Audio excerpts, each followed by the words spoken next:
Talir Center. Talir means bud. We are Capuchin Franciscans budding forth to serve God and people, especially those in the periphery, the gypsies, the transgender persons, the cobblers, the destitutes, the primitive tribes, rural women and men. Talir is also a virtual institute for spirituality, integrity, and transformation. Visit. We offer professional support to teachers, nurses, NGOs, etc. We also offer language courses in Italian, Spanish, and spoken English. Welcome to join us in our humble mission at www.talircenter.org. Contact us. Mail to talir@gmail.com. Thank you. Bienvenue au Talir Capuchin Online Ministries. Aujourd'hui, ce 14 novembre 2021, 33e dimanche du temps ordinaire, nous sommes heureux de diffuser la traduction française du message de Frère Arul Xavier, prêtre capucin en Inde. Voici le message du frère Arul Xavier. Laissons-nous vivre pleinement dans notre temps limité. Chers frères et sœurs en Jésus-Christ, aujourd'hui, les textes nous parlent de la venue du Fils de l'homme à la fin des temps. C'est la première déclaration de foi en la résurrection des morts et le livre de Daniel est le premier livre de la Bible qui mentionne la vie éternelle. Le monde dans lequel nous vivons est un monde incertain et changeant et nous avons besoin d'un fondement solide sur lequel nous pouvons compter. Pour un chrétien, cela ne peut signifier qu'une seule chose, la foi en Dieu. À l'approche de la fin de l'année liturgique, les textes nous invitent à réfléchir sur la venue du Fils de l'homme. Dans le contexte de l'évangile de Marc, Jésus fait allusion à ce sujet alors même qu'il préparait ses disciples à sa passion et à sa mort. Avant d'analyser les paroles de Jésus, il est important de noter le contexte politique dans lequel l'évangile de Marc a été écrit. La plupart des érudits s'accordent à dire que Marc a écrit son évangile pour les chrétiens vivant à Rome ou à proximité environ 30 à 40 ans après la mort de Jésus. C'était une période de troubles politiques à Rome. Certains chrétiens ont connu la persécution par les Romains sous le règne de l'empereur Néron. Les révolutionnaires juifs se sont rebellés contre les Romains, ce qui a conduit les Romains à détruire le temple de Jérusalem en 70 après Jésus-Christ. En cette période de troubles politiques et de persécution, beaucoup dans la communauté de Marc pensaient peut-être que la fin des temps prédite par Jésus était en fait assez proche. Dernier dimanche, nous avons entendu l'observation de Jésus sur les contributions apportées au trésor du temple et de l'exemple de don sacrificiel qu'il a vu dans l'offrande de la pauvre veuve. À la suite, si nous avions lu l'évangile de Marc, nous aurions entendu Jésus prédire la destruction du temple, son enseignement sur les coûts du sacrifice d'être ses disciples et les malheurs qui accompagneront la fin des temps. Nous aurions aussi entendu Jésus instruire ses disciples sur la nécessité de la vigilance afin qu'ils ne soient pas pris au dépourvu lors de ce dernier jour de jugement. Dans l'Évangile, Jésus poursuit cet enseignement en offrant à ses disciples des signes à rechercher qui indiqueront que la venue du Fils de l'homme est proche. Ces paroles et ces images sont empruntées de l'Ancien Testament et inspirées du livre de Daniel. Jésus nous instruit avec la comparaison du figuier et des saisons. Une parabole qui enseigne que si l'on sait lire les signes, on peut être préparé pour la fin des temps. Le principe sous-jacent est que si l'on pouvait avoir une telle connaissance pour prédire l'avenir, on pourrait facilement comprendre ce que Christ essaye de communiquer. Beaucoup de gens à l'époque de Jésus étaient confus au sujet de la fin des temps. Jésus enseigne que personne ne sait quand viendra la fin des temps, sauf le Père. Dans les versets qui suivent cette lecture de l'Évangile de Marc, Jésus continue d'avertir ses disciples d'être aux aguets de cette fin des temps. Les paroles de Jésus ne sont pas prononcées pour effrayer ses disciples et elles ne devraient pas nous effrayer.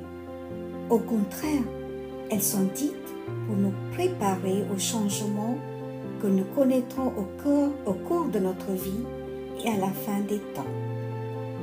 Notre consolation et notre espérance se trouvent dans les paroles de Jésus et dans l'amour de Dieu qui dure éternellement pour nous. Beaucoup de gens ont prétendu connaître le jour de la fin du monde.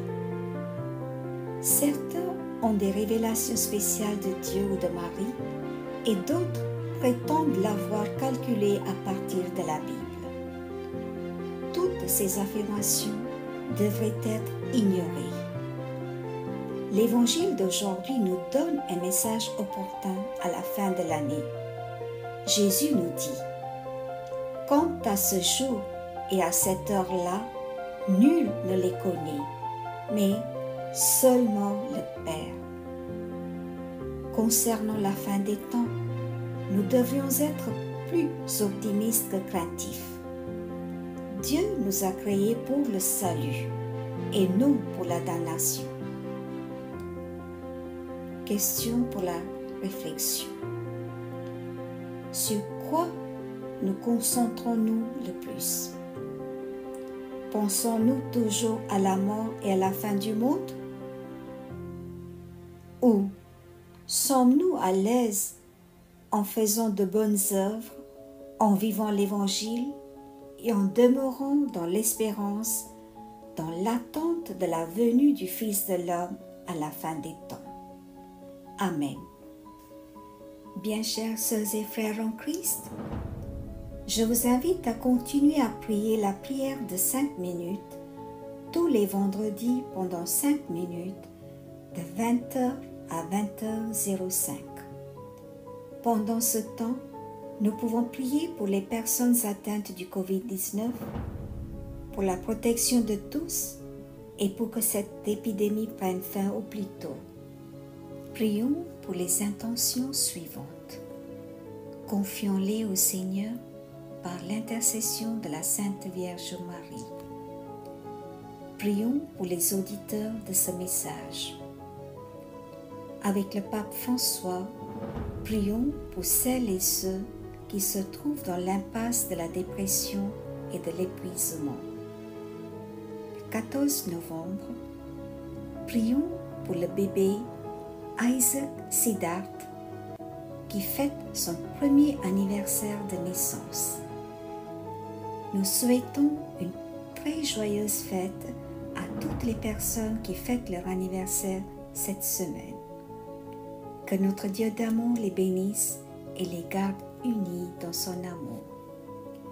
Prions pour la guérison de Camélia, âgée de 5 ans, atteinte d'une grave maladie, transférée en France.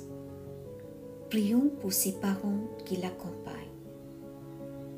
Prions pour Raja, qui est dans le coma et ventilé artificiellement. Prions pour la santé de Gérard.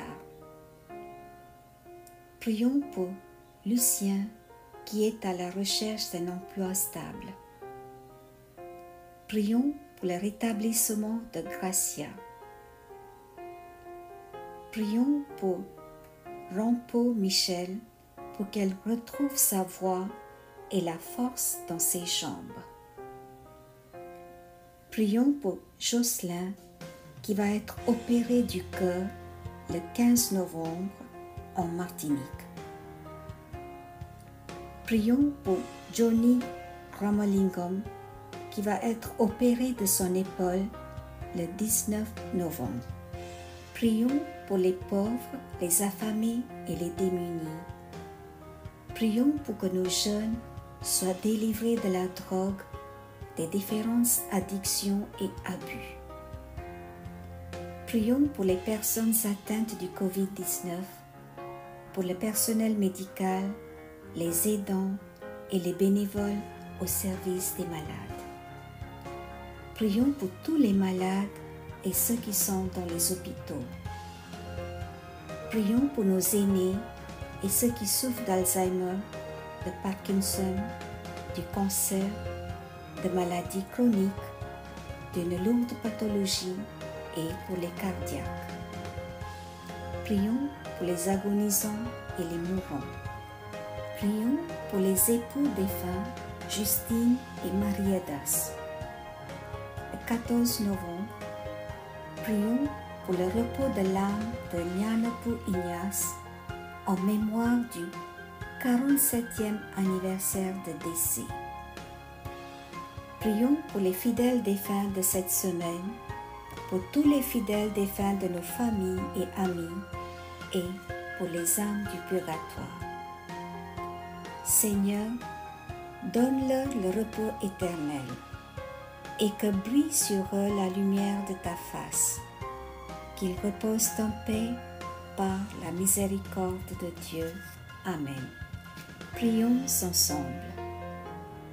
Dieu notre Mère et Père, nous te rendons grâce pour la vie que tu nous as donnée. Tu es venu dans ce monde et tu as vécu parmi nous pour faire le bien autour de toi. Tu es notre modèle pour mener une vie de manière significative au service des autres.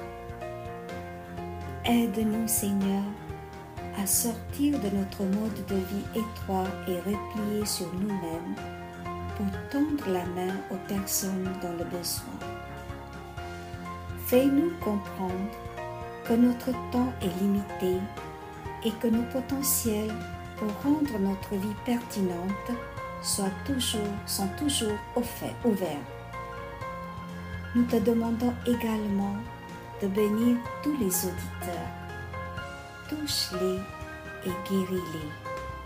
Fortifie et restaure tous les auditeurs avec ta force, ta vitalité et ta joie. Amen. Je vous remercie. Bon dimanche et bonne semaine. Soyez bénis.